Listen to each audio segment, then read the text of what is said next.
My beloved child, there are moments that cannot be explained with words.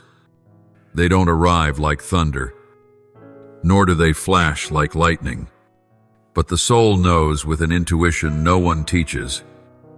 No one can imitate that such a moment is a turning point. You may be reading these lines on what seems like an ordinary day, when nothing significant appears to be unfolding around you. And yet, something sacred is moving. You are standing right at the intersection between what was and what is about to be. You have not come to these words by accident. The divine order is never governed by coincidence. Every moment is either sanctified or missed. And this moment, the very one you are in, as you read, was ordained long before you were born.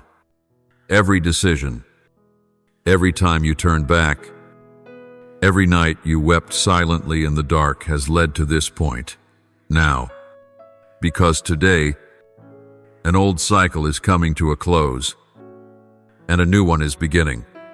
Perhaps you do not feel that anything special is happening. But the sacred rarely announces itself. It does not require applause. It does not need signs. It only asks for a willing heart, a spirit no longer pretending to be strong, one who admits they have no more strength to walk the old paths. And that person is you. I want you to understand this. Not all time is created equal. Not all days carry the same weight as today. Some days pass like pages swept away by the wind. But others are transitional chapters when heaven closes one era and opens a vision never before revealed. And you are living such a day. Everything within you has sensed this trembling. Your soul, no matter how many layers of doubt may have covered it, knows that something is breaking open.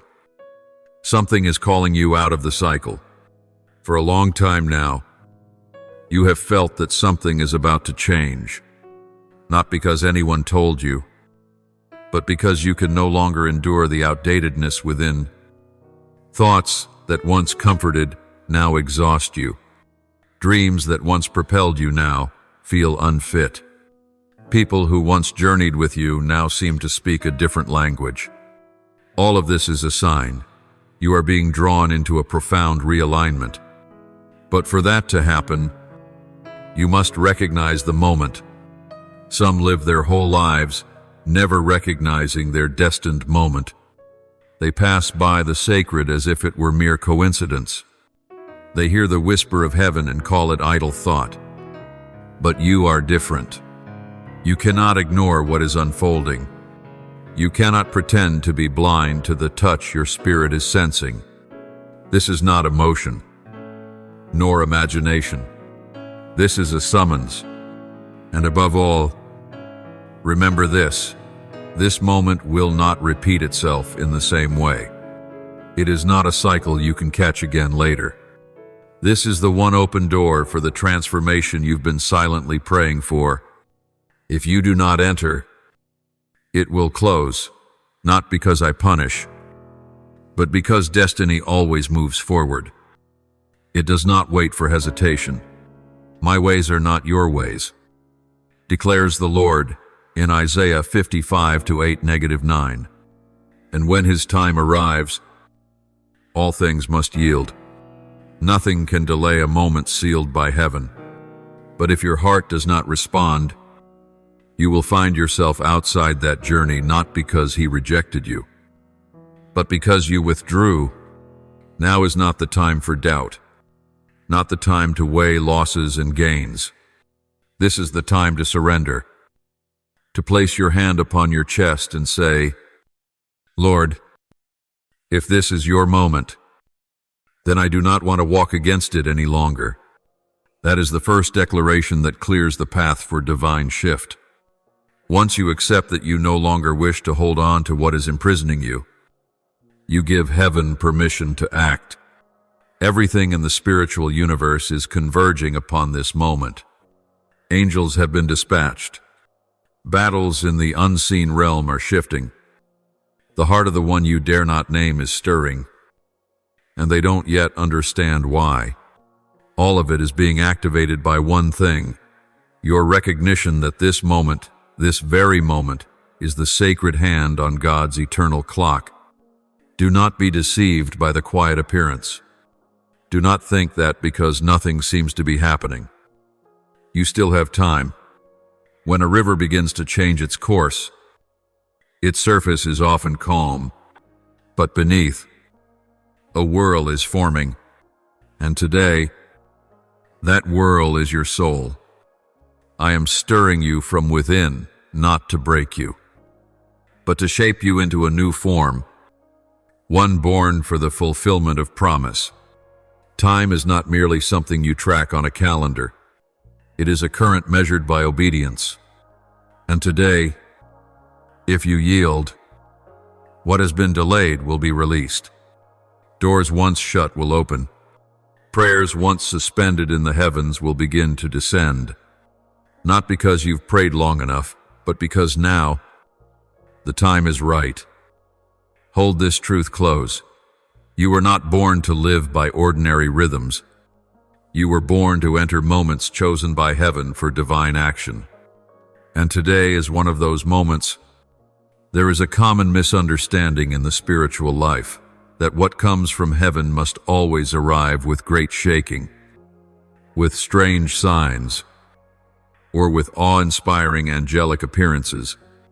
But in a deeper reality, the moments marked by God often come in the quietest stillness.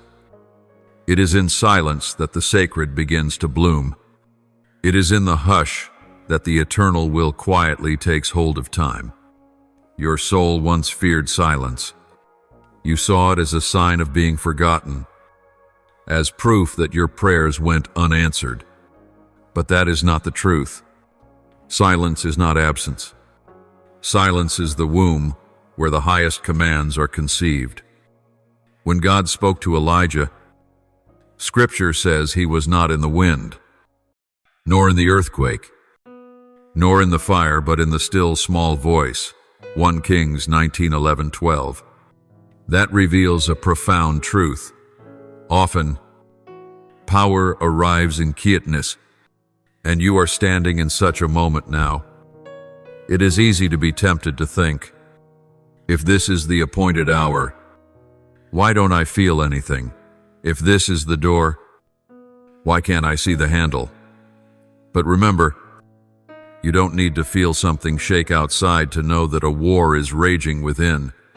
Some promises only appear when your heart grows quiet enough to listen. Some shifts only occur when your will stops resisting the call. In this moment, you may feel lost. Those around you seem to live their lives as usual. No one knows that you carry a nameless weight inside. No one sees that your mind is filled with conversations never spoken, with questions still unanswered. But that silent loneliness is itself a loud sign. You are in sacred airspace where only the invited may enter. Heaven does not shout before opening a gate. It looks for those who know how to listen, those who can discern invisible movements without needing others' confirmation to follow. God calls in the silence because only in silence can the soul distinguish between his voice and the echo of emotion. And you, the one holding quiet confusion in your heart, are the one hearing a call that others do not hear. You are not alone. You are chosen. That is why you no longer feel at home in the things that once brought you peace. That is why you sense an invisible pull, as if something is drawing you toward the unknown. And I tell you this in truth, you are not imagining. You are being invited into a new land in the Spirit. But the key only turns when you choose to walk through this silence without fear. Your deepest fear is not failure. It is delay. It is the feeling of being held back while everything else seems to move forward. But this is not confinement. This is consecration. The Creator is calming your soul to prepare you for revelation. No one builds a tower in a storm, and He is laying a foundation for something unshakable. You may be used to acting in order to fill the silence. You seek quick answers. text, inquire, or create plans to avoid feeling passive, but sacred moments are not triggered by activity. They are marked by silent obedience, not because heaven demands your silence, but because only when you stop speaking can you hear what is truly worth hearing. This stillness is not a void. It is the auditorium where the miracle is about to unfold. It is the deep breath before the leap. It is the promise not yet spoken, but already sealed. And if you are willing to wait, to be silent, to hold on with unwavering faith, you will come to see that you are not being delayed, but precisely prepared. Some will say that silence is failure, that if you don't act, you'll miss your chance. But those people do not know that heaven does not operate by human schedules. God is never in a rush, but He is always on time. And if nothing seems to be happening, it does not mean that nothing is happening. It only means that the universe is arranging something so immense for you that it must remain hidden until you are ready to receive it. Eclesiastes 3:7. There is a time to be silent, and a time to speak. This is the time to be silent, not out of fear, but out of reverence, not out of confusion, but in waiting for divine guidance.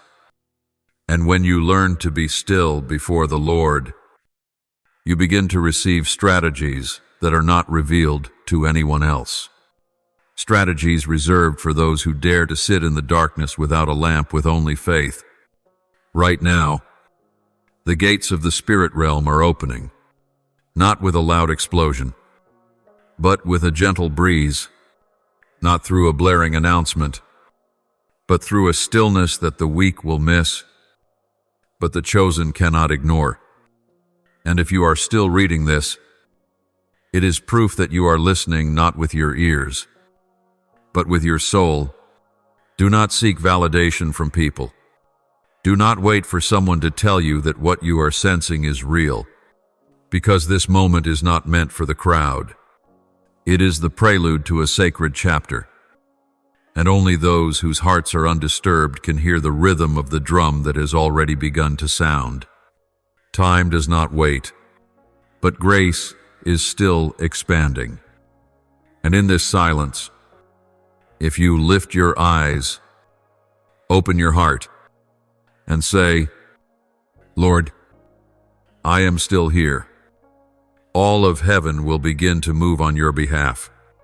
There are callings that do not come in sound, but the soul knows them deeply. No one hears it. No one speaks it. No one calls your name, yet you feel it.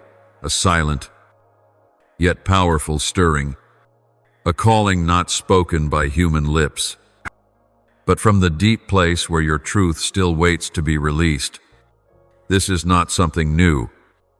The truth is, the call has been echoing for a long time.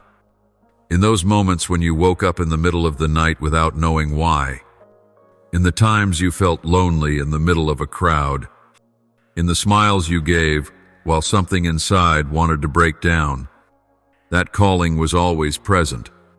You just weren't ready to respond. But today is different.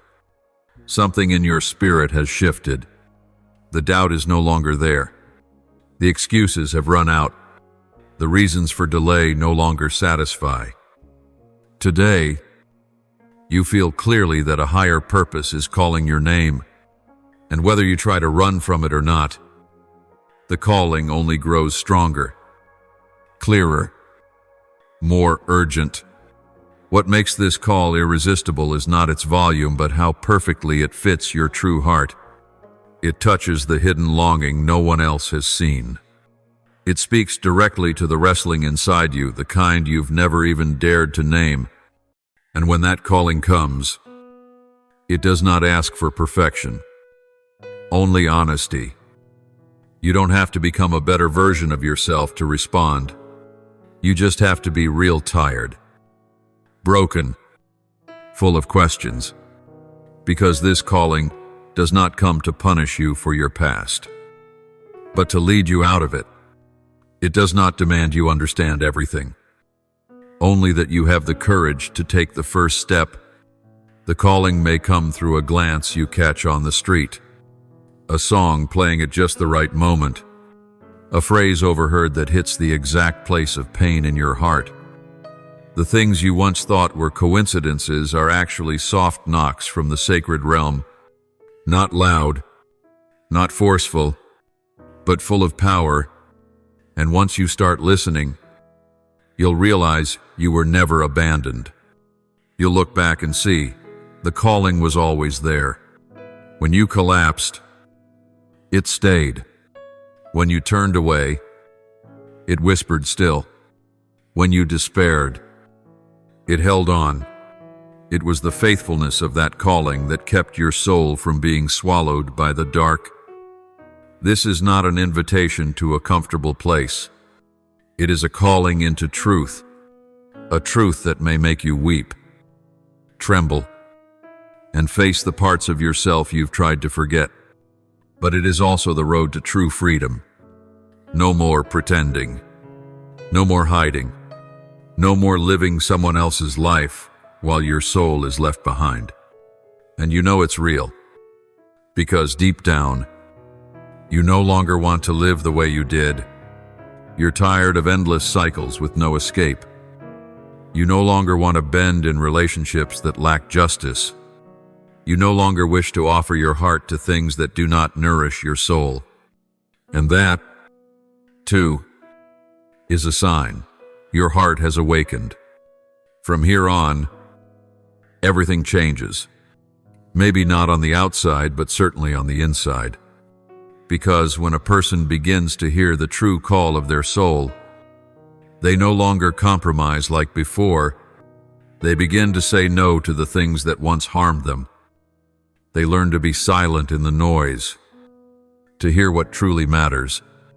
They begin to stand, not to fight others, but to stop abandoning themselves. Do not be afraid if you find yourself drifting from certain people. Do not be surprised when doors close without explanation. That does not mean you're failing. It means you are being protected. When you answer the true call, what no longer aligns will naturally fall away. Not because you rejected it, but because it cannot survive in the new atmosphere heaven is building within you. Remember this: no one can hear your calling for you. No one can walk your steps. And no one can stop what God has already marked with your name as long as you have the courage to answer. To answer not with words, but with a decision. To answer with the smallest act.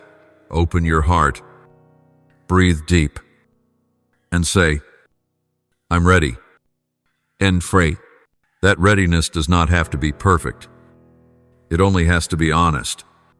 And from the moment you admit, yes, something is calling me, the spiritual gates begin to move.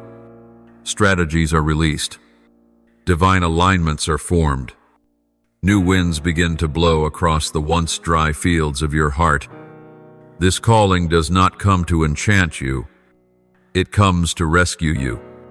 Not from an external circumstance, but from the forgetting of who you truly are. This calling is a reminder that you were born for more, that you are not lost, you are being led back. And if today you can still hear it, even if just a faint echo inside, then it is not too late. It is never too late to return to what is true.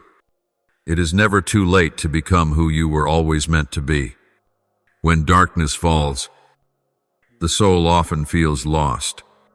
Not because the light is gone, but because the light has been obscured by ambiguity, by half-spoken words, by unclear decisions from those who once vowed to stay. You are living in such a time, a season when even the seemingly stable things begin to shake. And in this gray land, heaven speaks again, not to frighten you, but to invite you into spiritual warfare. This warfare does not always happen in loud places. Sometimes it unfolds in silence, in your mind, where unanswered questions cling to every moment. In your heart, where silent hopes begin to clash with brutal reality. In your sleep, where strange dreams wake you with a heavy chest. But this is no illusion. This is the real battle, and you are being called to take your place in it. You may not recognize it at first, but everything, even the smallest details lately, are being orchestrated to awaken you. The delays are no longer random. That person's silence is no longer just personal. The moments of being forgotten are not merely emotional wounds. They are signs. A confrontation is underway in the unseen in a realm not everyone sees. But if your soul is sensitive, you will feel it more clearly than ever. It is not just you who is affected. The one you carry deeply in your heart is also standing in this battlefield. They cannot name what unsettles them. They cannot explain why what once calmed them has become a burden. But you know, because you are standing in that tender space, where the whisper of heaven rings louder than all the noise of earth. Now is the time to choose. Not between love or indifference, not between staying or walking away, but to choose whether you will step into your rightful place in this battle or continue watching from a distance like someone who holds no authority. But you do have authority, not the kind that controls others, but the authority to proclaim life, to break lies, to reclaim spiritual territory that's been invaded. And if you do not act, no one else can take your place. The enemy doesn't always come with claws. It comes through compromise, through rational-sounding excuses, through that familiar sense of, it's probably fine, this is just normal, things will work themselves out. But you know those words don't help. They paralyze. They delay. And in that delay, the enemy quietly pulls the one you love further away from the destiny they were born to walk in. No one sees it as clearly as you, because your spirit has been marked for watchfulness. You are not an outsider in this story. You hold the key to bringing the narrative back into alignment. You are not just someone who's been wounded. You are someone who has been called to intercede, and that calling sets you apart. You think you're weak, but in truth, you carry a power you've yet to tap into. And today, as you recognize it, the battle enters a new phase. No more quiet pine. No more passive endurance. From now on, you engage not with sword and spear, but with faith, not with harsh words, but with declarations spoken in the secret place, because the real weapons are not what your hands can hold, they are what your soul dares to speak. Remember this, delay does not come from God. He is the God of appointed times. He has not forgotten his promise. But he is looking for someone willing to stand in the gap, someone ready to be the bridge between what is breaking and what was always meant to be. And that someone is you. When Paul wrote to the church in Ephesus, he didn't just speak of love and grace. He also said, put on the full armor of God, so that you can stand your ground in the day of evil. Ephesians 6:13. You were not invited to run. You were invited to stand. To be someone who doesn't just say, I believe, but lives like it's true. And that is what you must do now. Not wait for affirmation. Not wait for them to turn around. You must act, because when you step forward, heaven responds. When you speak, the walls around their heart begin to crack. When you pray, angels are dispatched, not to force anyone back, but to break off the toxic influences that have clouded their mind. This is no longer about romance. This is about war over a promise. Something written for you, something stolen, but never erased from heaven's design. And if you don't step into this battle, if you don't speak what must be spoken, if you don't intercede with the fire that burns in your chest, this story could be rewritten by a hand that was never meant to hold the pen. So rise. Step into the battleground. Be the voice in the darkness. You don't have to understand it all. You don't have to feel strong. You only need to be faithful. You only need to open your mouth and say, Lord, I don't know everything, but I trust what you've placed in my heart, and I will not let it be stolen in silence.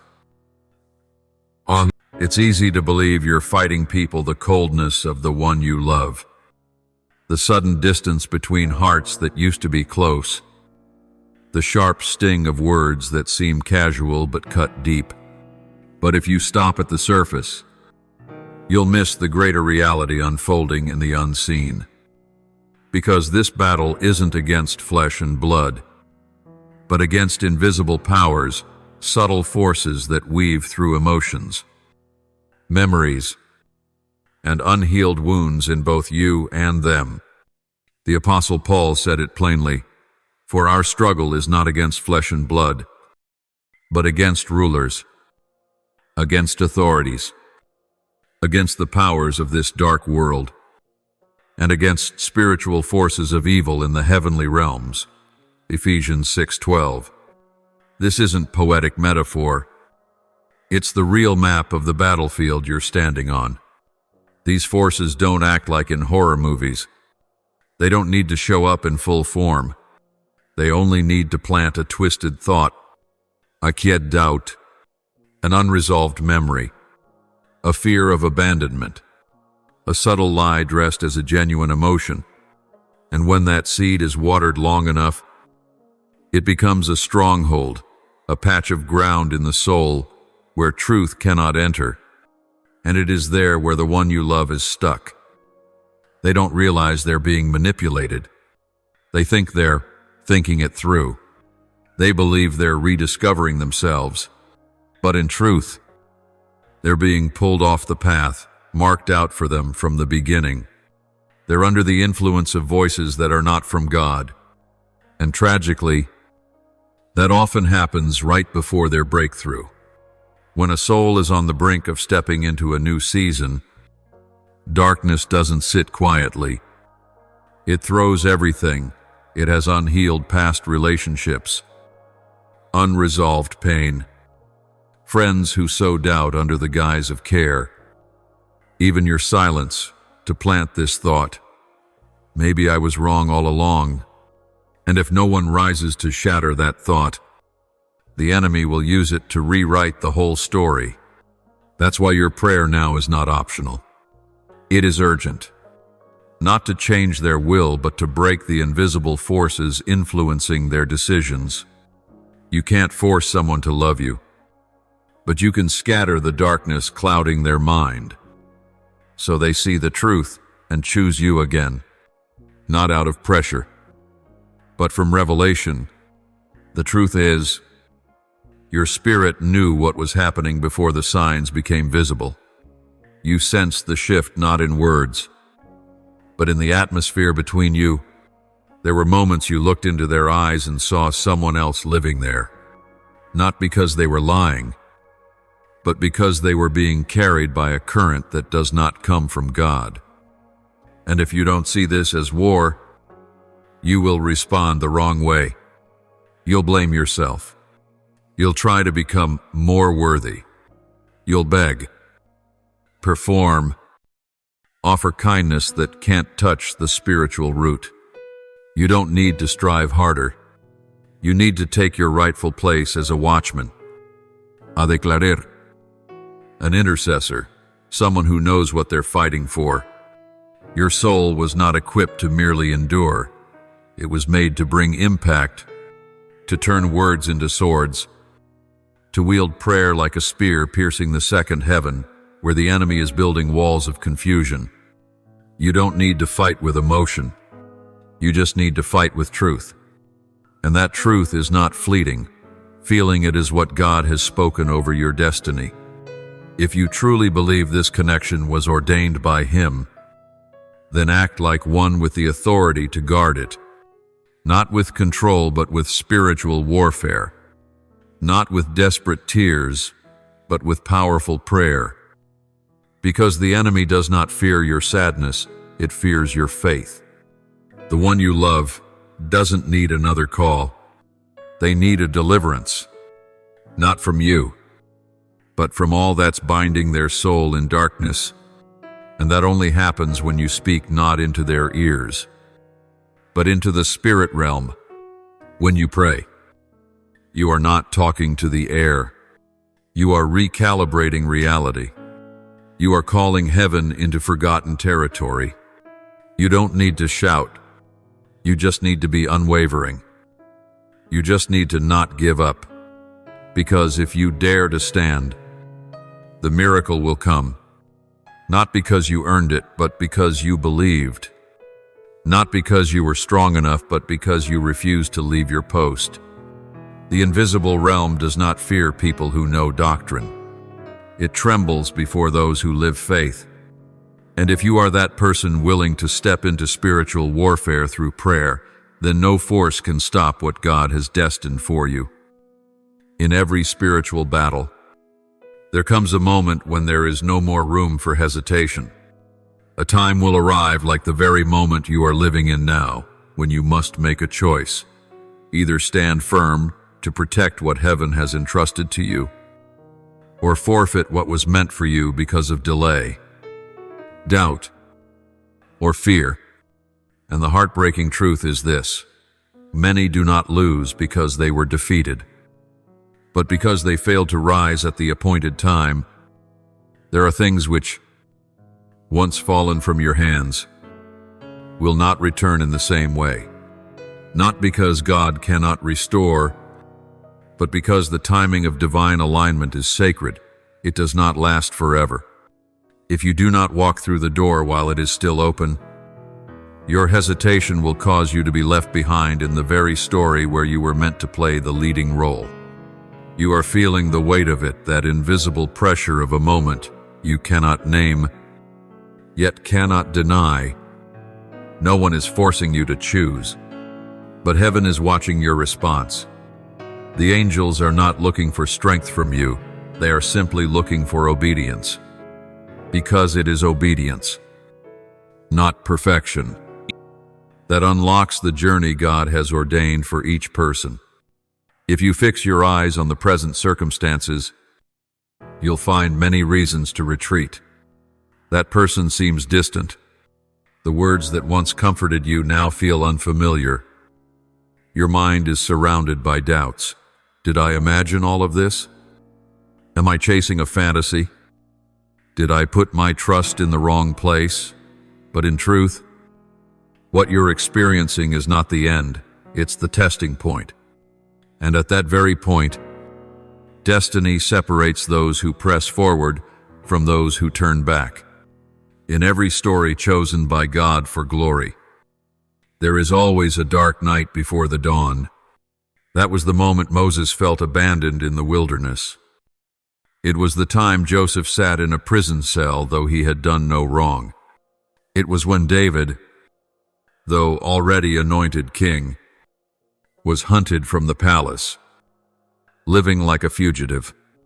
Each of them stood at the same crossroads, to believe in what their eyes could not see, or to surrender to the emotions of the present.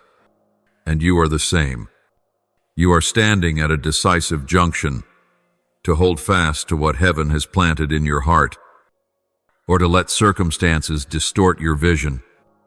But remember, what you're feeling is not just emotion, it is a spiritual reminder, a quiet encouragement whispering, don't give up just before the door opens.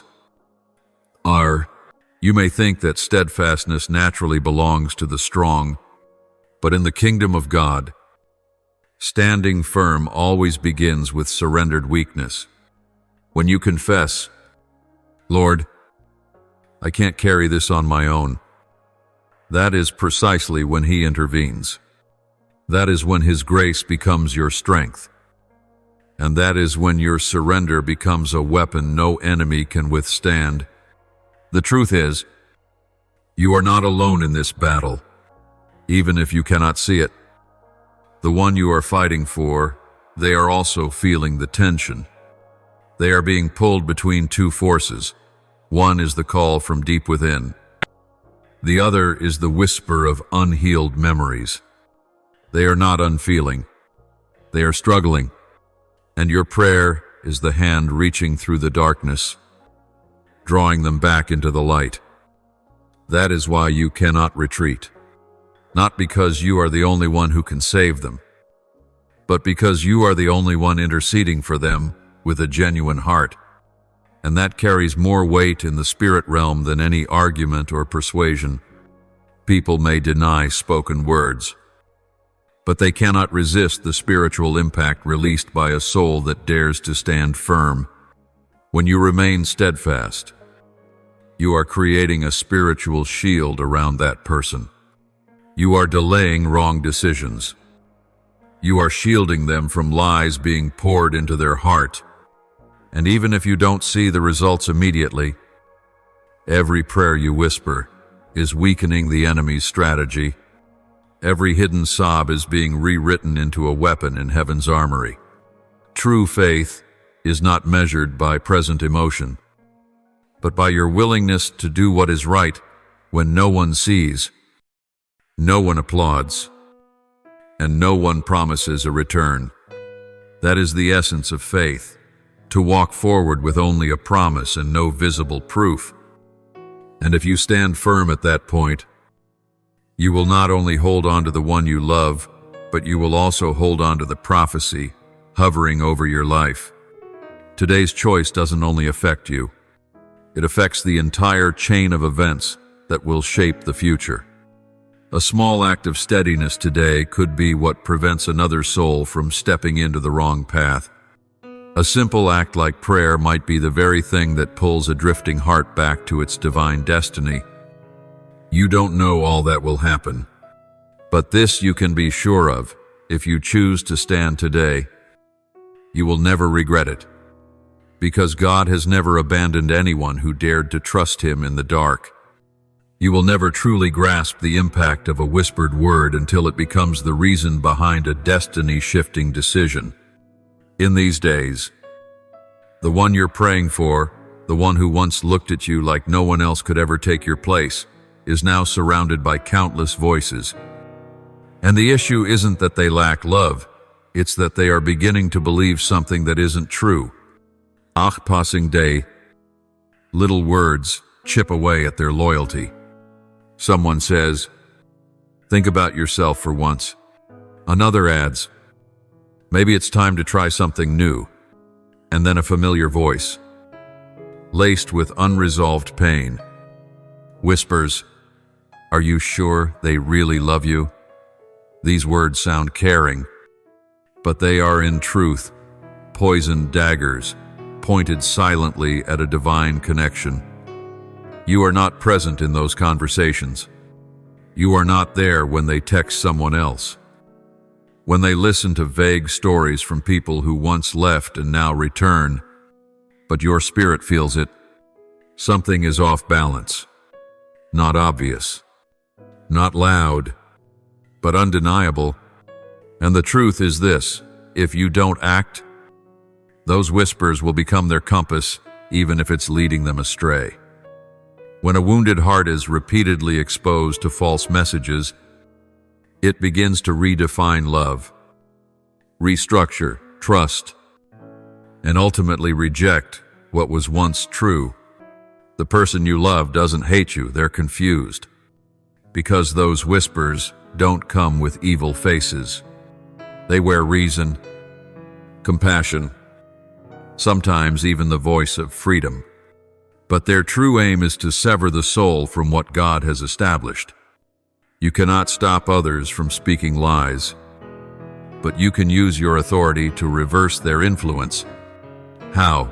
Through intercession, by declaring truth daily even when no one hears, by proclaiming that this soul will not be led astray by counterfeit voices, because while whispers can slip into the mind, they cannot overpower a prophecy spoken with faith.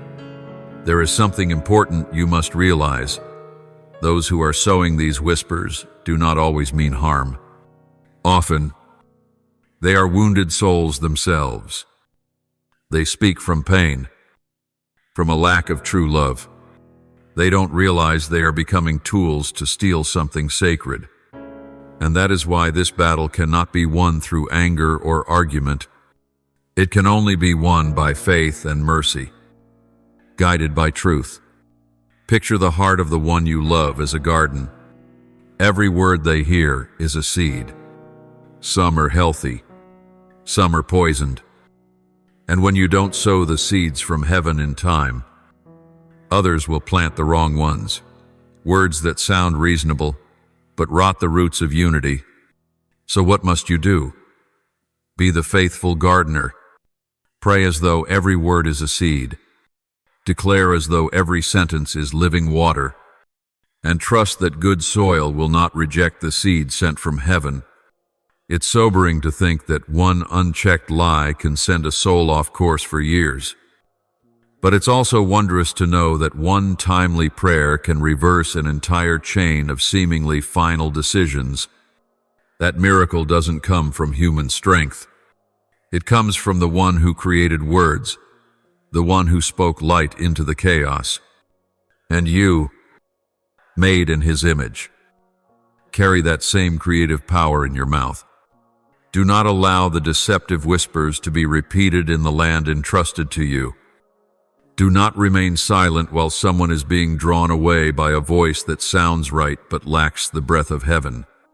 Do not keep watching them slip through your hands, thinking, if it's God's will, they will return. God's will requires cooperation. It needs someone to stand in the gap. It needs someone to say, no.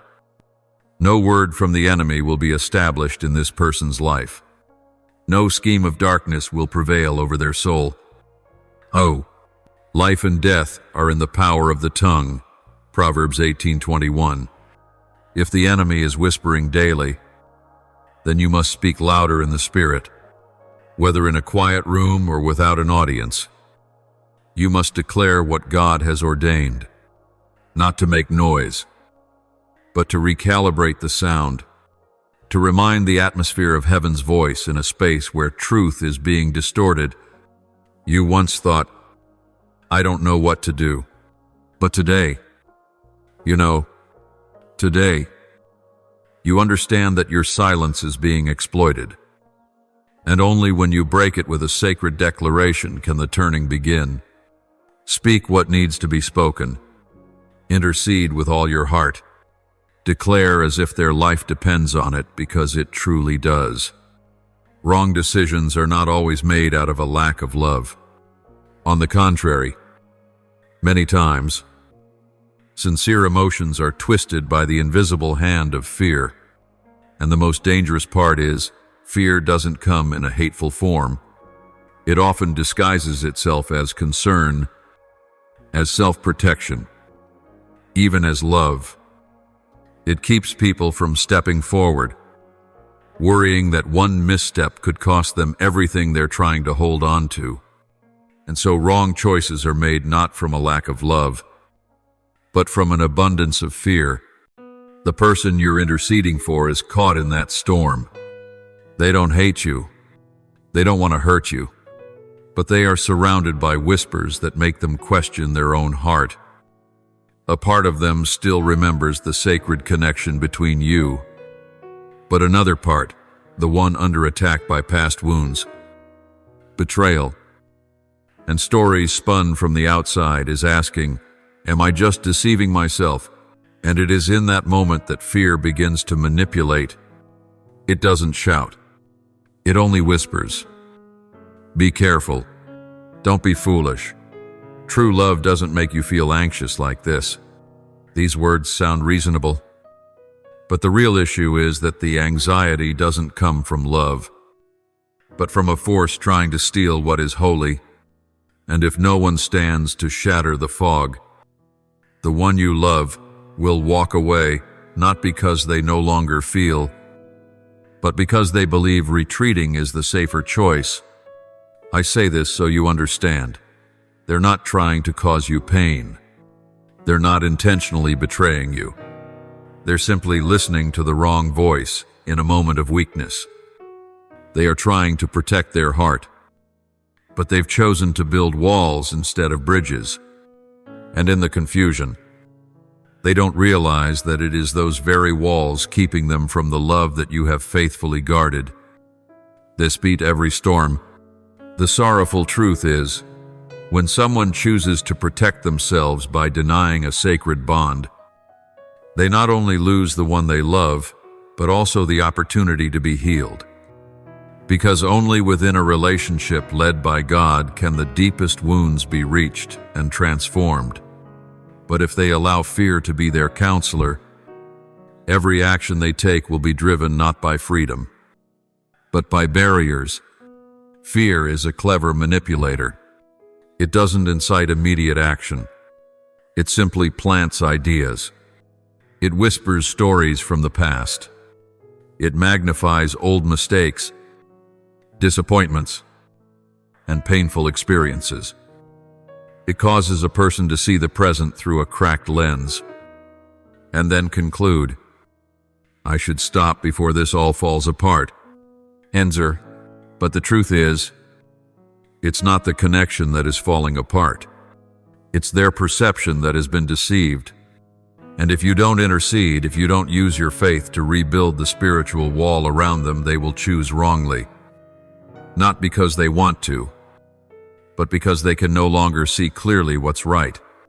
You cannot change their emotions, but you can declare that every fear not from God must flee. You can cancel the influence of voices not rooted in light. You can use the authority you've been given to wage war against every ideology, stealing courage from their heart. You can speak against the darkness not from desperation, but from the authority granted from heaven. You must understand, fear only holds power when it goes unchallenged. When you start naming it, when you begin casting it out of the territory entrusted to you, when you dare to say, I do not accept this, it will tremble, because the light of truth always dispels the shadows. True love does not die easily. It only becomes paralyzed when surrounded by doubt and fear. But if that love was planted by God, it will not remain buried forever. It will be awakened if someone prays, if someone declares, if someone believes that no lie can bury what the Creator Himself has sown in the human heart. You are that someone, not because you're better than others, but because you've seen what they haven't. You've felt what they're not yet awake enough to recognize. You've held on when they began to let go, and that is enough for heaven to move if you remain in position. So do not let the current silence deceive you into thinking the battle is over. Do not let the distance make you believe you've failed. Things are still shifting, but they are waiting on your voice. A timely prayer can become an awakening dream. A sob in the night can stir a soul from slumber. A faith-filled declaration can shatter the fortress of fear. Do not fall. Do not be discouraged. Do not let someone else's fear defeat your faith. You are closer than ever. And that person, though influenced, is still the one heaven longs to awaken. When a soul begins to drift from its original design, heaven does not stand by idly. Even if in the visible realm, everything seems quiet, no signs, no miracles, no change in the spiritual realm. Signals are being sent. An alarm is sounding.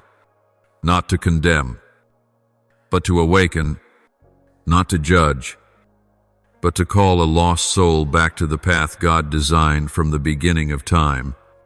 The one you love is standing at the edge of a seemingly harmless decision. A simple phrase, I need time, a hesitant gaze, a nameless delay. But beneath those outward signs lies a profound disconnection, not just from you, but from the very voice of God. Because once someone begins to pull away from the sacred, every decision that follows, no matter how reasonable, becomes unanchored from truth.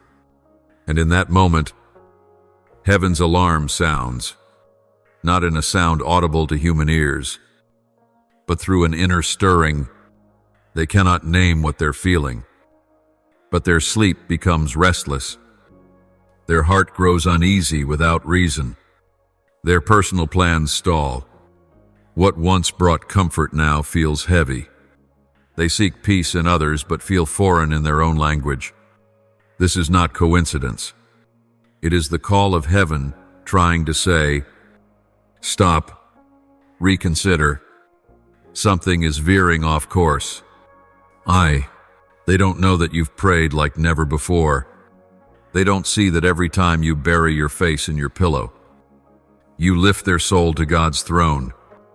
They cannot hear your whispered pleas, but heaven hears, and the angels are responding.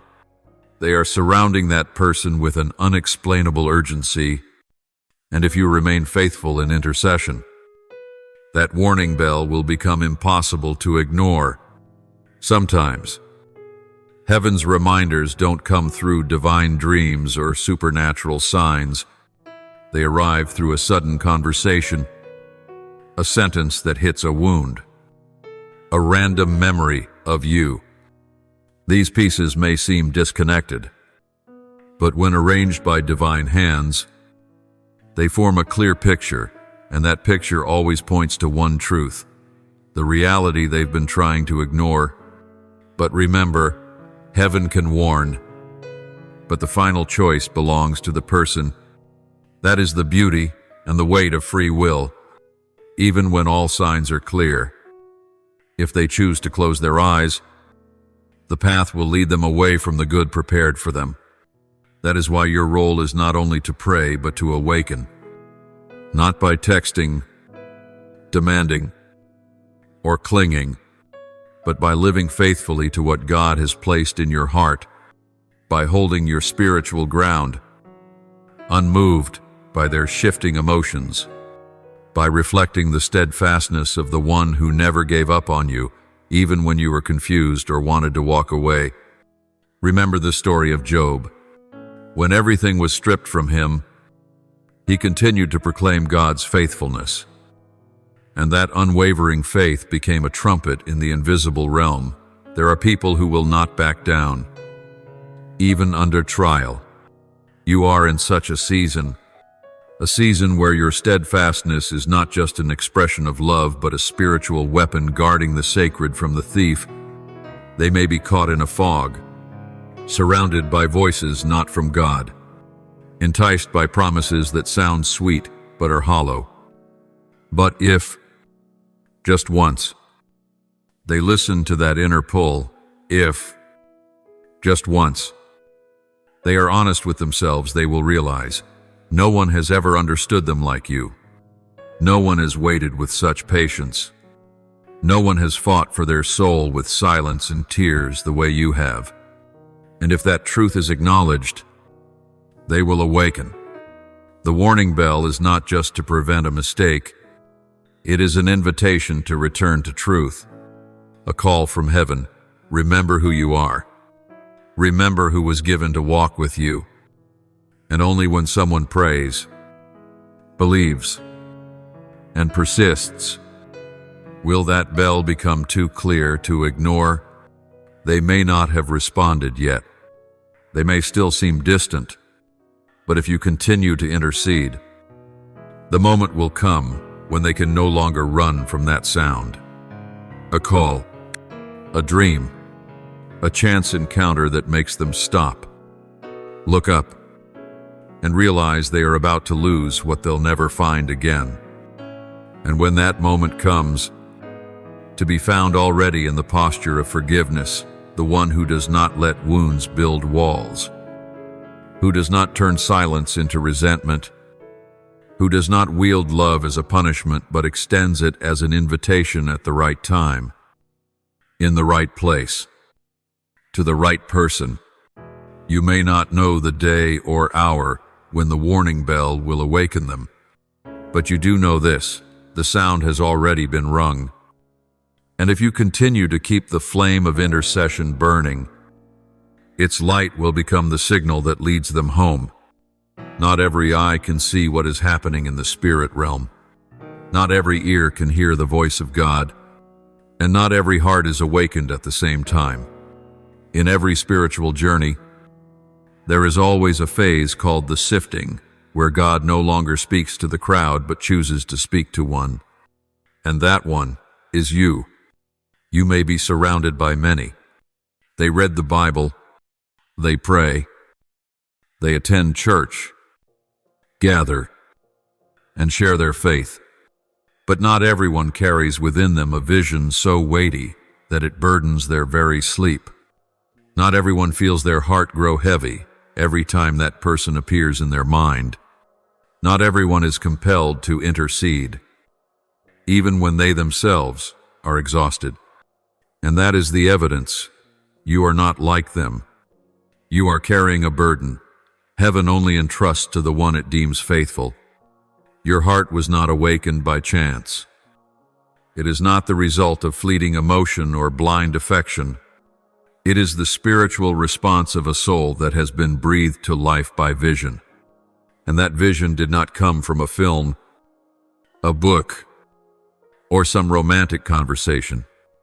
It was birthed in hours of prayer that no one witnessed. It was conceived in moments of anguish where you still chose not to let go. It was shaped through each determined step across a barren land where no one understood where you were going, what you were believing for, or why you still held on. The truth is, if vision could be easily shared and understood by everyone, it would not be called sacred. What comes from heaven is often rejected by the earth. That which is eternal is often denied by finite minds. And you who carry a vision unseen by anyone else are positioned in the space between isolation and divine calling. When God called Abraham, he did not reveal the vision to his entire family. He spoke only to him. And throughout his journey from the familiar into the unknown, Abraham was not always understood by his own kin. He carried a promise without a detailed map. He had faith but lacked a companion who grasped the meaning of every step. That is the prototype of all vision bearers, always having to walk before others understand, and always believing before others see. You are living in such a season. Perhaps your loved ones, your friends, even the very one you're interceding for, do not understand why you're holding on to something that seems to have faded. They may look at you as if you're trapped in a delusion. They might have gently encouraged you to let go, or worse, openly doubted your faith. But they don't know that God Himself has sealed something within your soul, something no one can take from you unless you choose to abandon it. A vision is never easy to carry. It makes you sensitive to things others overlook. It won't let you ignore the pull to intercede, even when you've decided to surrender. It causes your heart to ache each time that person grows distant, not just out of emotion, but because you know they're drifting from the goodness God intended for them. That is the burden of a vision bearer, but it is also the honor heaven has placed upon your shoulders. If you feel alone, don't be surprised. True vision bearers never belong to the crowd. They don't live by the standards of the majority. They don't act according to common logic. They don't require everyone's understanding. They only need to walk in the certainty that what they carry is not illusion, but unseen truth. For we walk by faith, not by sight. 2 Corinthians 5-7. And if you are that one holding on to a promise in the midst of mockery, clinging to a vision amid doubt, then you have stepped into the place of those called to alter the spiritual course of history. Because every outbreak of heaven has always begun with one soul, willing to carry the vision faithfully. There will be times when the vision causes you to doubt yourself, nights when you whisper, "Lord, am I losing my mind?" But remember, Noah built an ark while the skies were still clear. Moses stood before the Red Sea with only a staff. Mary agreed to carry the Messiah, though she had never known a man. They were all misunderstood. But they didn't quit, and that's why the vision was fulfilled. You don't need everyone to believe in you. You just need to keep believing in what God has spoken. And each day, you intercede declare, and refuse to let go. You are contributing to a new chapter in that vision. A chapter perhaps no one else can read yet, but heaven is watching intently. Do not judge the vision by the silence of the present. See it through the eyes of faith, eyes that know every seed sown in tears will reap with songs of joy. Psalm 126-5. And the seed you have sown in love, in waiting, in silent sighs will not be forgotten. Sometimes, the most dangerous enemy doesn't come from outside. It's not a third person. It's not someone's cruel words. It's not even the unresolved past of the one you love. The most dangerous enemy often wears a familiar mask, hesitation, and no one else. But you have been embracing it. You didn't mean to. You are not weak. But after being hurt, after seasons of unanswered prayer, after waking with hope only to sleep in disappointment, you began to build a defense, not a wall of bricks, but of unanswered questions, of sighs after each unreturned message, of cold glances from the one who once vowed never to leave. And slowly, you stopped praying with the same fire. You stopped declaring with the same conviction. You stopped acting as if the vision was still alive. That was the moment the enemy crept in. Not with force, but with delay. It whispered, "Pray tomorrow. Maybe God has a different plan. If they're truly for you, they'll come back." These words may not sound wrong, but they are the anesthesia of the Spirit numbing your zeal, dulling your urgency, clouding your clarity. And once hesitation makes its home in you, the vision you once held begins to slip from your grasp. Hesitation is not a sacred pause. It is the sign of a heart losing its way. You think you are waiting, but true waiting in faith is never passive. It is movement in stillness. It is tireless preparation. It is watering the seed even when the soil looks dry. But if your waiting has turned into passivity, if it has stilled your prayers, dulled your declarations, halted your steps, then it is no longer faith. It is disguised delay. Look back on recent weeks. Have you prayed less? Have you mentioned their name before God less than before? Have there been moments where you silently surrendered? If so, it is time to awaken, not to condemn yourself, but to return. When Elijah fled, exhausted and begging to die, he believed he had failed, but God did not rebuke him. He sent an angel, told him to eat, then to rest. But the angel came again and said, "Arise and eat, for the journey is too great for you." Achat Kings Tisha Sarah Shaba. That word is for you. 2. You're tired, I know, but the journey is not over, and the vision you carry cannot be forgotten simply because you are too weary to continue. Hesitation is a sweet poison. It convinces you that you still believe while you're actually retreating. One step at a time. Each time you say later, the calling is postponed. Each time pain speaks louder than faith. Darkness gains ground, and you cannot let that continue. You are not the only one affected by your delay. That soul, the one you love, the one you know is written into God's plan for you, is also waiting. They don't say it. They won't initiate. But deep down, they are hoping for a signal. And if you don't release that signal, not through words, but through faith and intercession, they may fall into permanent silence. What's truly frightening is not that the enemy is too strong, but that the watchman inside has fallen asleep.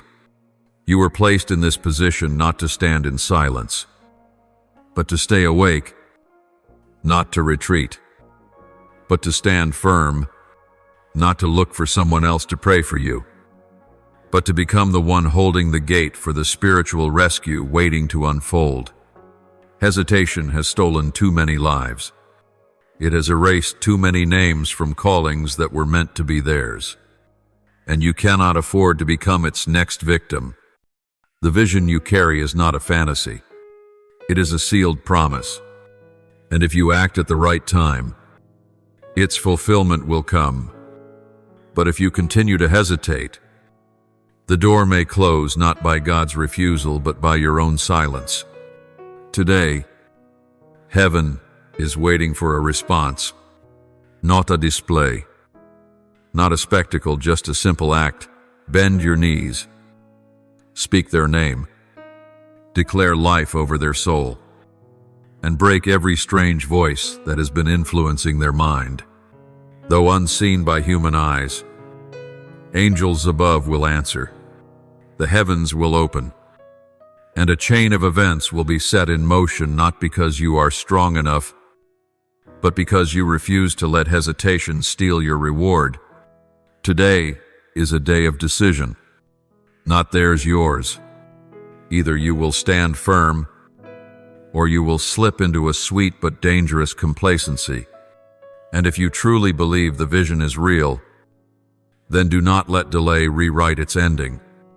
There is something miraculous in the nature of true love. It always walks hand in hand with freedom. Even the Creator, in all his omnipotence, gave humanity the power of choice. Heaven can reveal, warn, and call, but the decision rests with each soul. This is not a limitation of divine power. It is a sacred respect for the image he placed within us, the image of beings who can think, love, and choose what is right in freedom.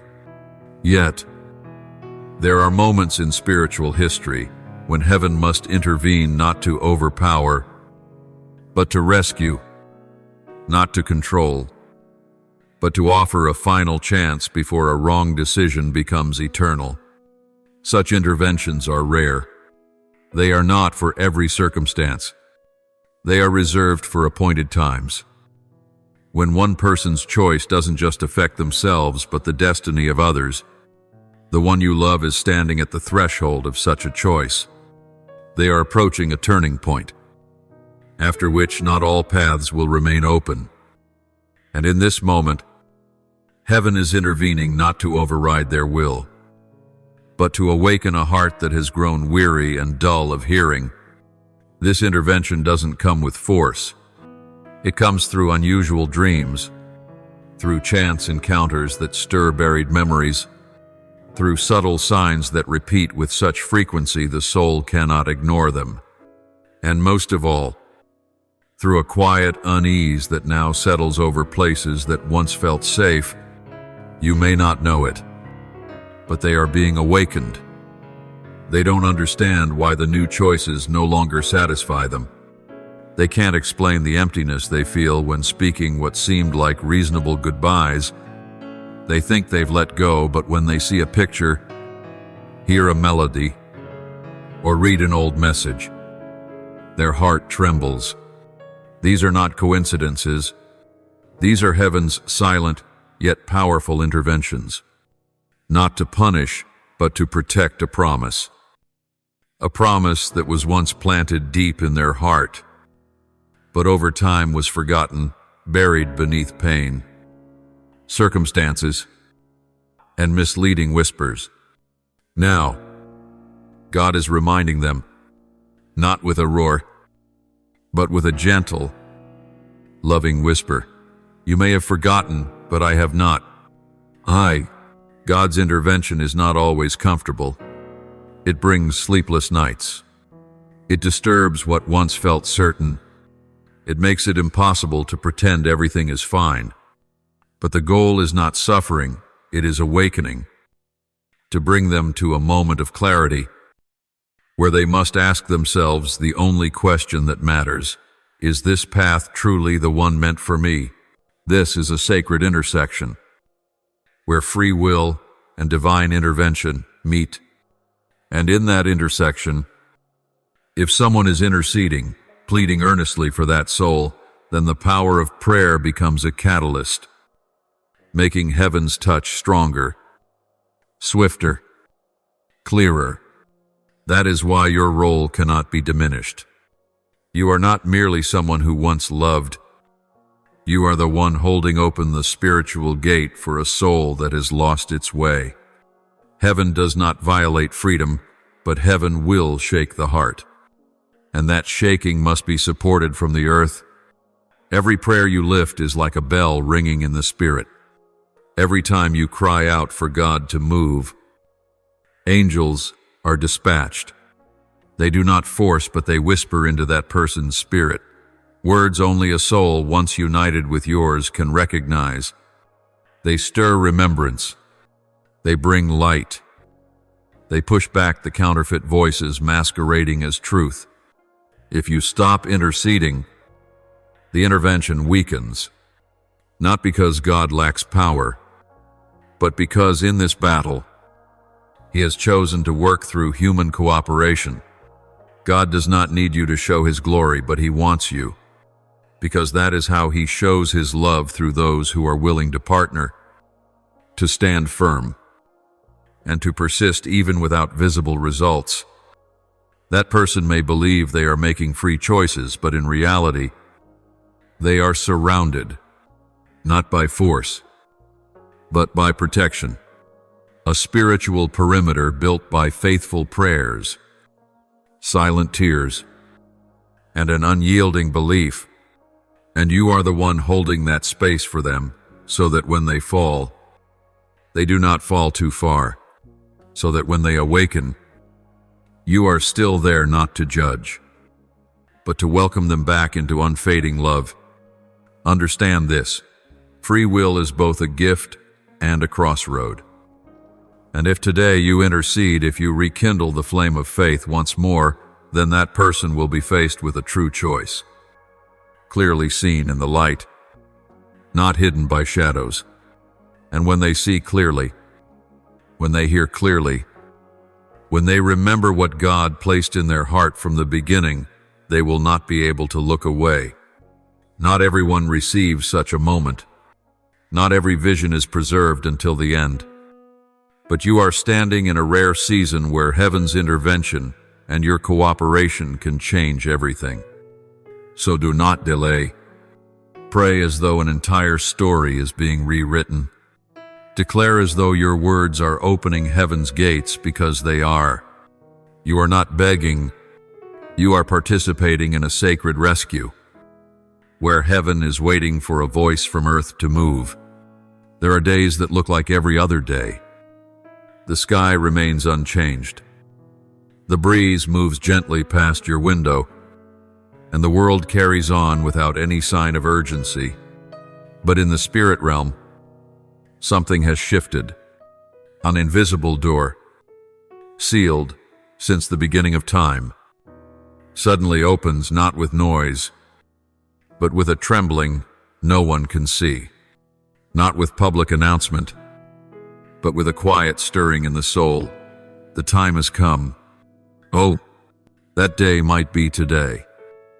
If you felt something different within, a restless tension without clear cause, a spiritual weight pressing on your heart, a recurring dream that wakes you in the night, these are not coincidences. They are the sound of the door opening, a spiritual pathway being activated. And it does not open for all, but only for those who have waited rightly, patiently, and without moving from their post. There is a truth only those who've walked in faith will understand.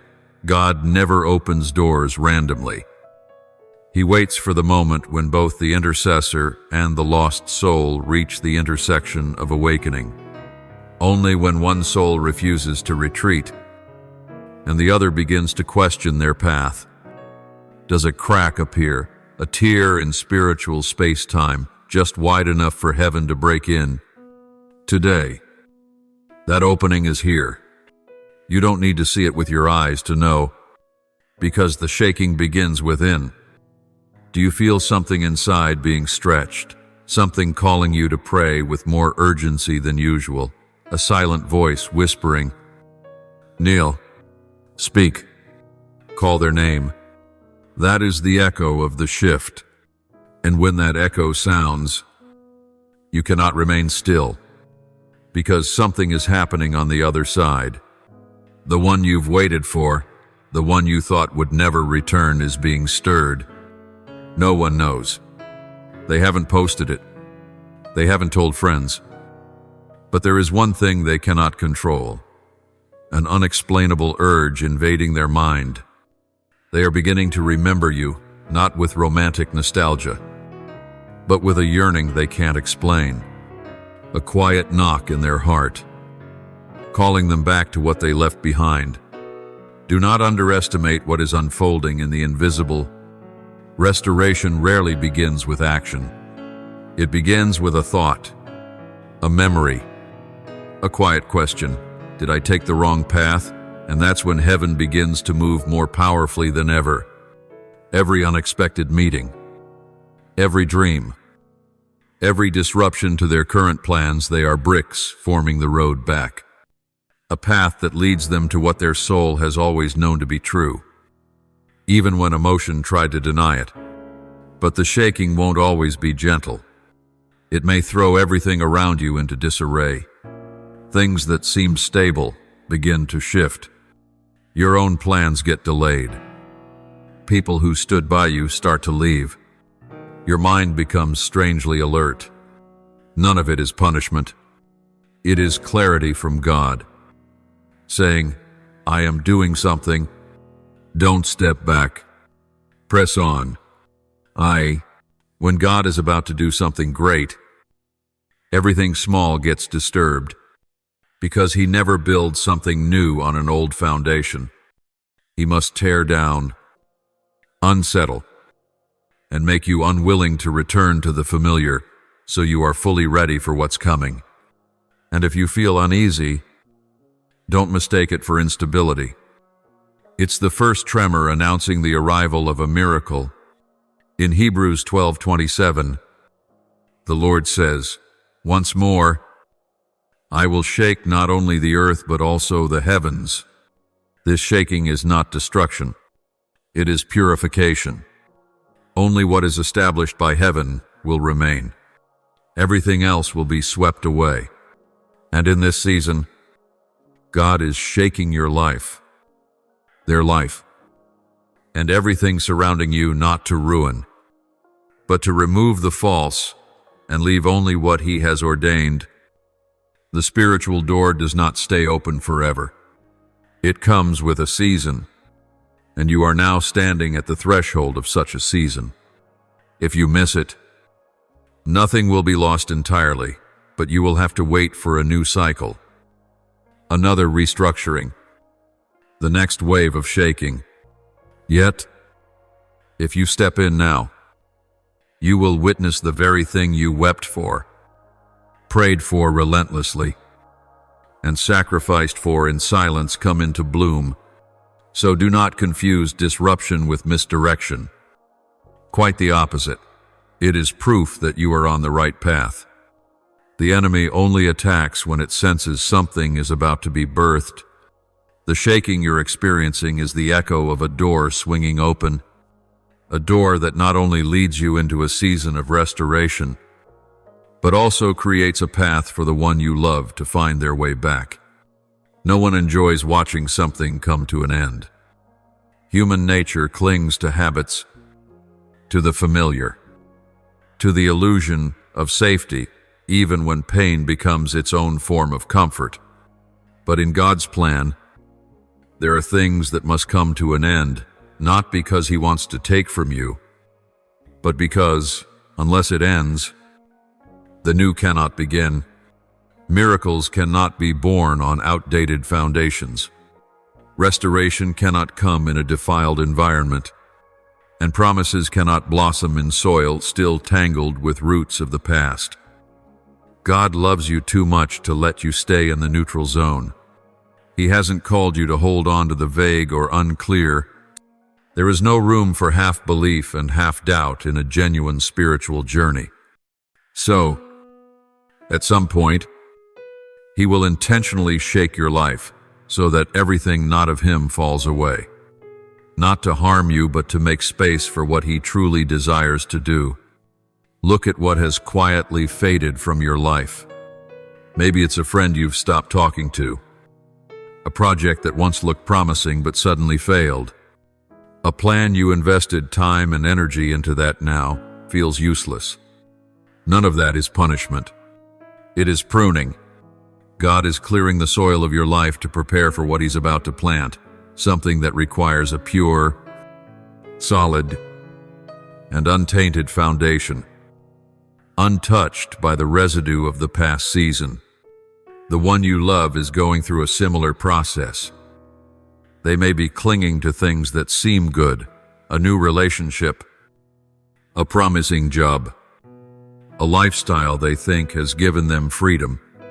But God is not silent. One by one, He is closing the doors they've entered wrongly.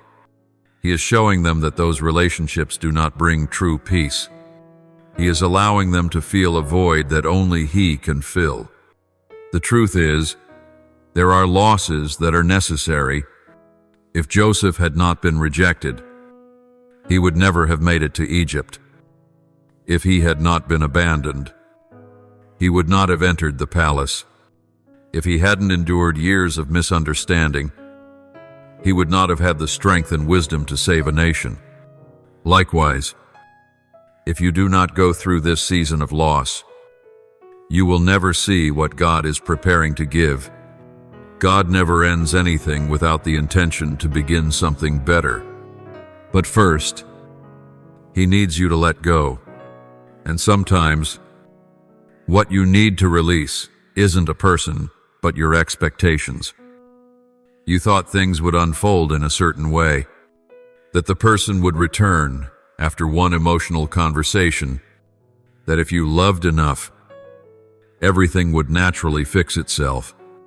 But God is not bound by your reasoning. He has His own methods, His own timing, His own path, and if you keep clinging to your script, you'll miss the masterpiece He has already set on stage. You must allow what is not bearing fruit to come to an end. A cycle must close, so a new one can open, just as winter must complete its work of freezing and pruning, so that spring can bring life.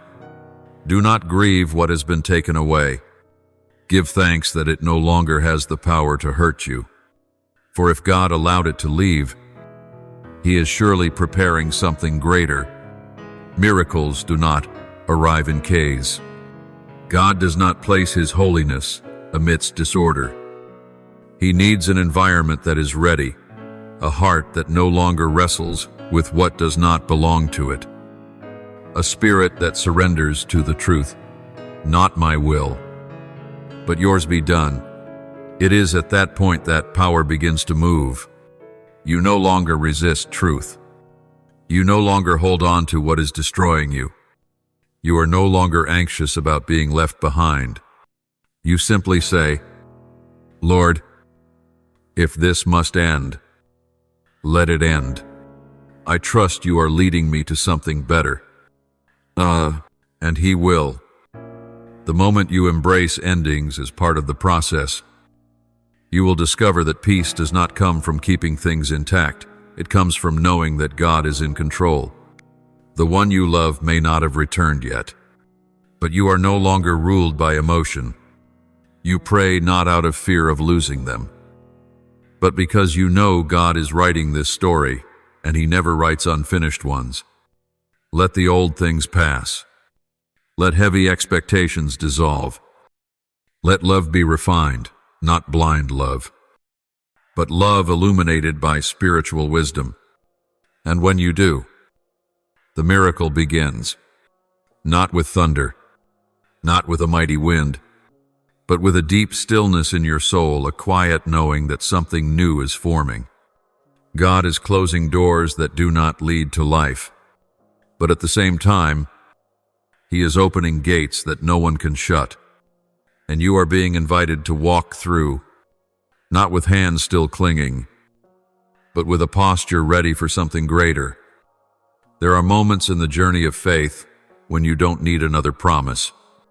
You don't need another vision, another dream, or another prophecy.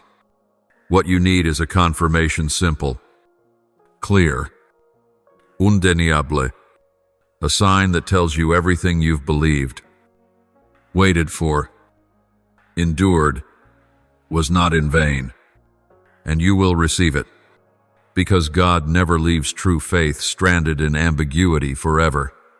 Sometimes, confirmation does not come as soon as you want, because God doesn't want you to live by feelings, but by faith. But once you've walked far enough in faithfulness, when you continue praying in silence, when you stand firm in hopelessness, then, at the appointed time, He will give you undeniable proof, a confirmation so clear that every doubt will be silenced. That confirmation may come through an accidental comment from someone, a dream that matches something you once saw, a message that reaches you at the very moment you're about to give up.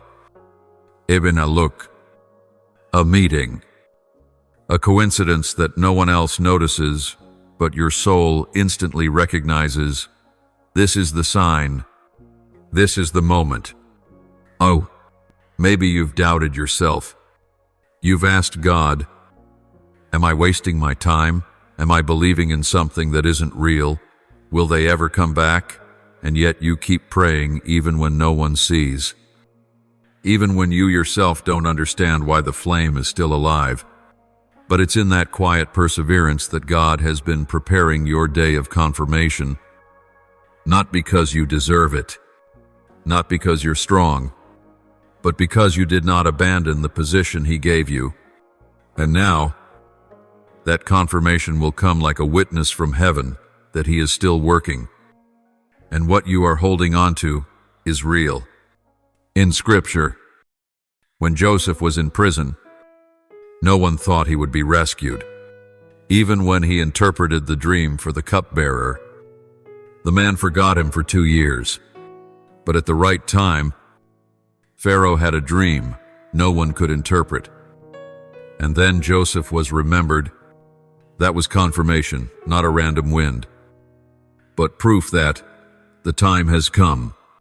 In the same way, you too will be remembered, not necessarily by the one you love, but by God.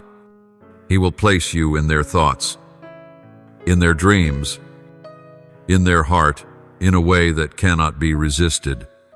And when that happens, your confirmation will no longer be emotional. It will be evident in their actions. You will see them return, not with hesitation, but with a conviction forged in fire. Still, you must be discerning to recognize that confirmation, because sometimes it is not loud. It doesn't come with confessions, apologies, or grand declarations, but it comes in attitude, in changed behavior, in how they look at you no longer the same. Don't demand that the confirmation appear in the form you expect.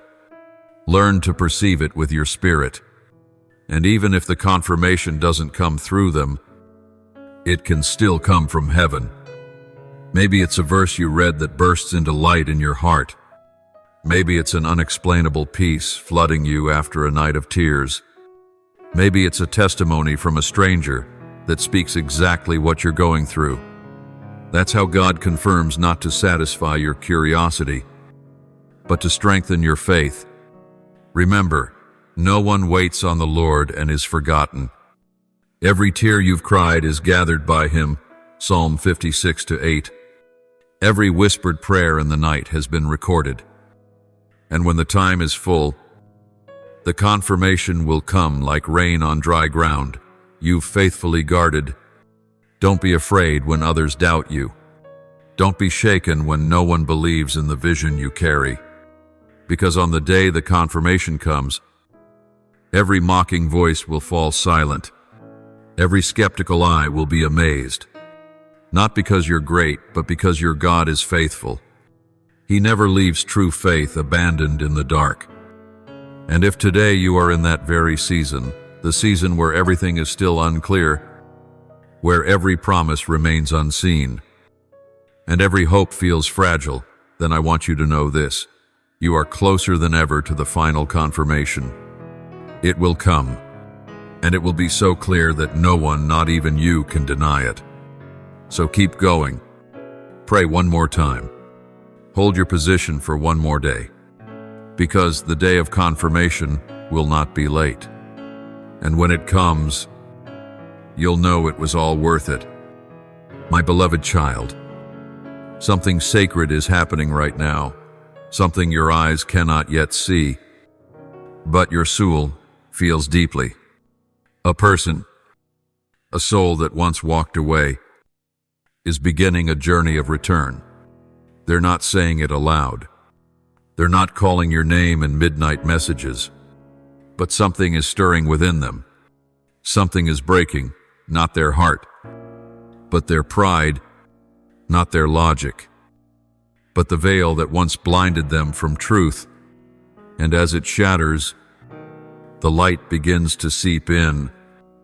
I want you to know this: return does not always begin with footsteps. It begins with an unnameable yearning. That person is feeling an absence, an emptiness no one else can fill. They've tried to replace it, to cling to what's easier, to choose what demands less. But the further they go, the more they realize what they have doesn't touch their soul. And in that weariness, they begin to remember you, not with nostalgia, but with recognition that the love in you was real.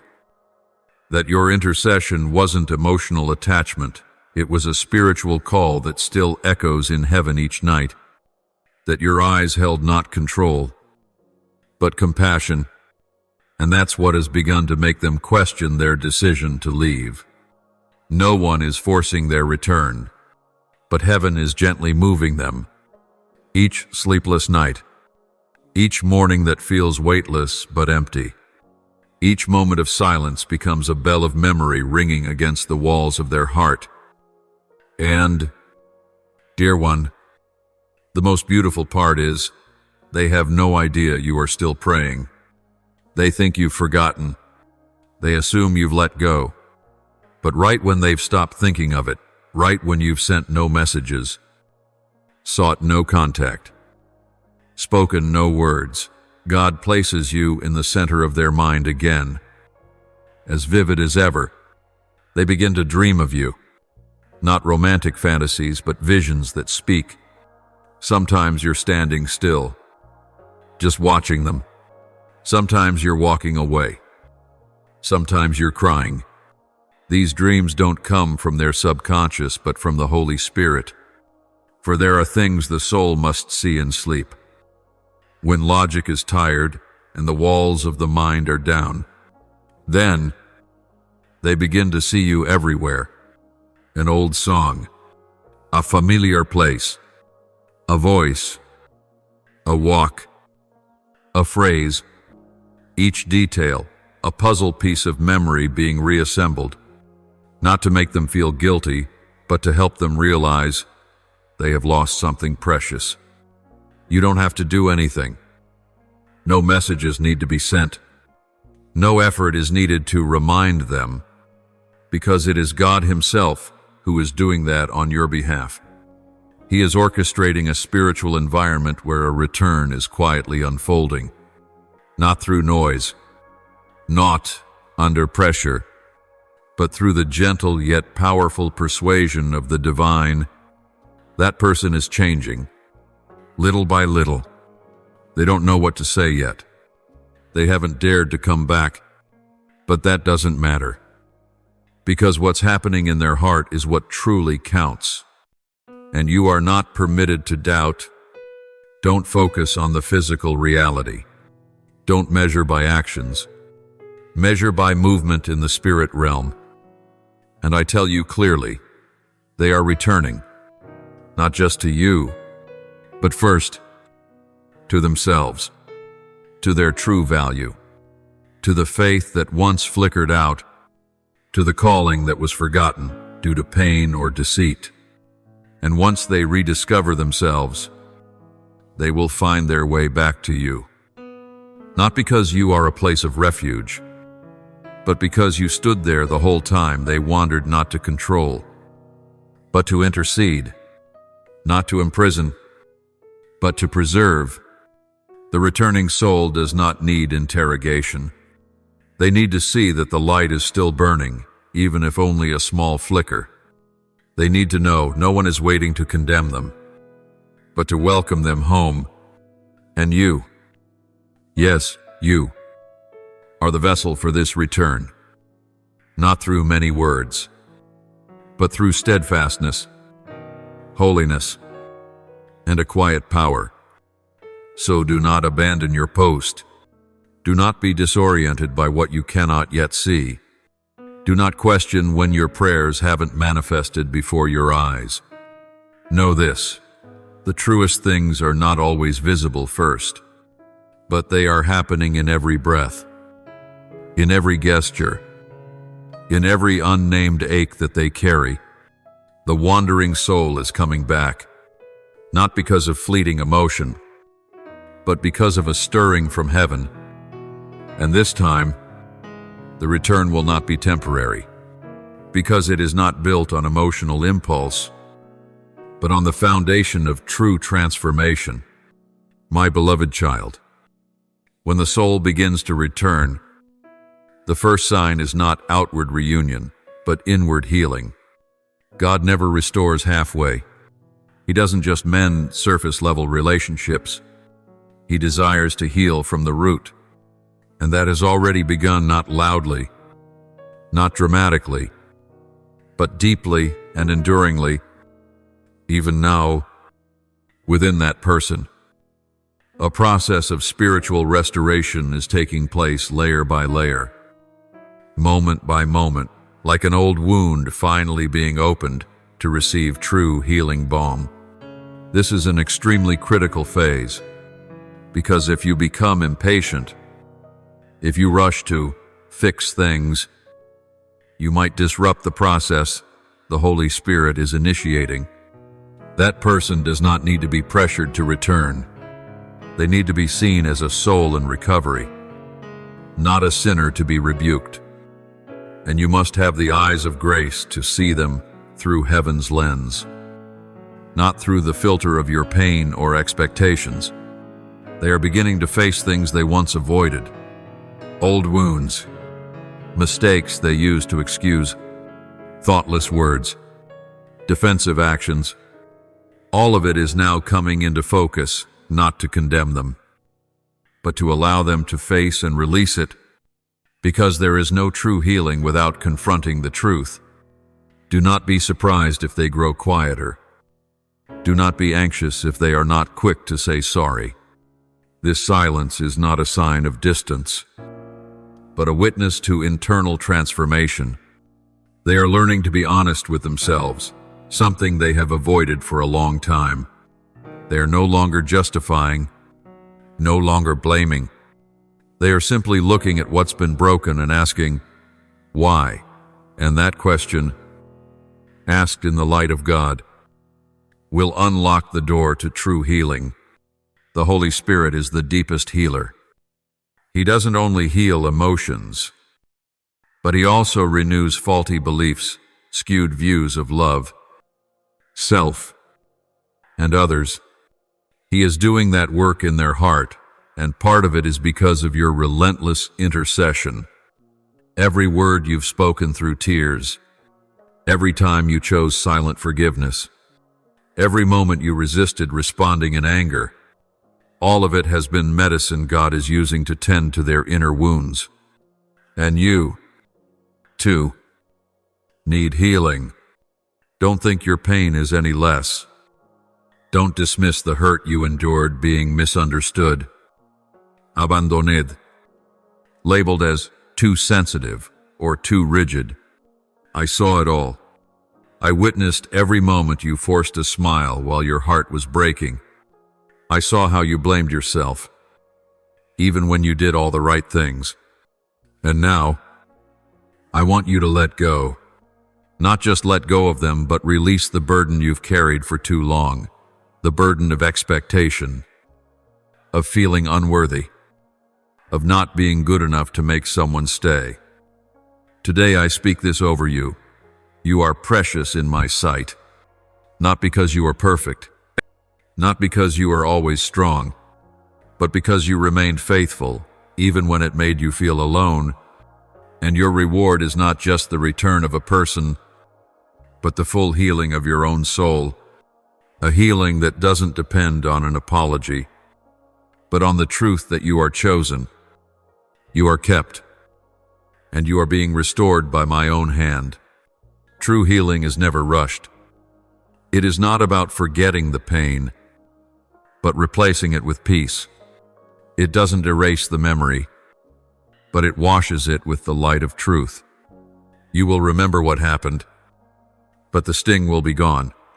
In its place will be gratitude for the brokenness that drew you closer to me, that shaped you to be more like me, that taught you to love without condition. And when both souls, yours and theirs, are healed, then the reunion will not be a temporary patchwork, but a new beginning built on a solid foundation.